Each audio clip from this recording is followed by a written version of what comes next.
Hi to my voice family. In this video, I'd like to talk about broken dreams and broken hearts, things that you wish you could have done better.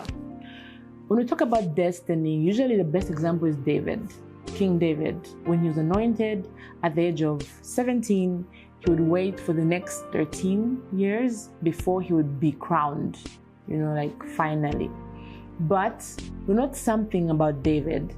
Even after his, waiting period, his cave or hiding period, or his preparation period, after he becomes king, something still goes wrong.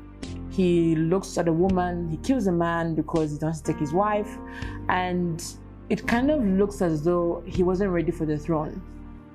But what I'd like you to know, and it's truly a secret, is that within those years when David was truly growing, he became what God called a man after his own heart. David didn't have his mind on the throne, but he had his mind on God, truly. And having your mind set on God, having your mind set on giving glory to God, does not mean you lose your humanity. When Jesus came to this earth, he was 100% human and 100% God. In the same way, we could function as people who truly love God, but still fall. So David gets onto the throne, and apparently he's at home during times of battle, and he sins horribly, horrendously, worse than most people would sin, in our time, because nobody's going out killing somebody for their wife. And you think that David will fall away from everything completely, but his foundational love for God was able to allow God to have mercy on him, to restore him.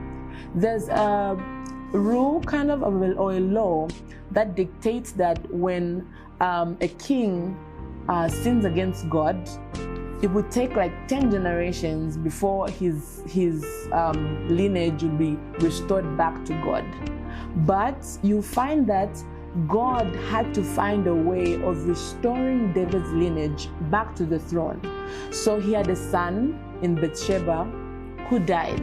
That was God's way of clearing out the sin and saying, you worked to be a man after my own heart. And I'm going to work to make sure that even if you fall in your limelight, you are covered and you're not embarrassed in front of the people.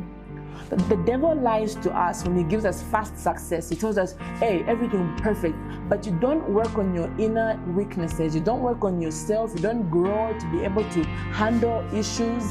And so when he puts you in the limelight, his job or his primary aspect is to come and embarrass you in front of the crowd. But it's different for God. When you're hidden God, he protects you. It's a very sensitive topic because now people think they can do just about anything because they feel they are called of God. But it shows, truly it does show. If you are truly called by God, if you are truly given a gift by God, he will protect you, he will cover you, and he will help restore you when you have sinned, because you are now a man or a woman after God's own heart.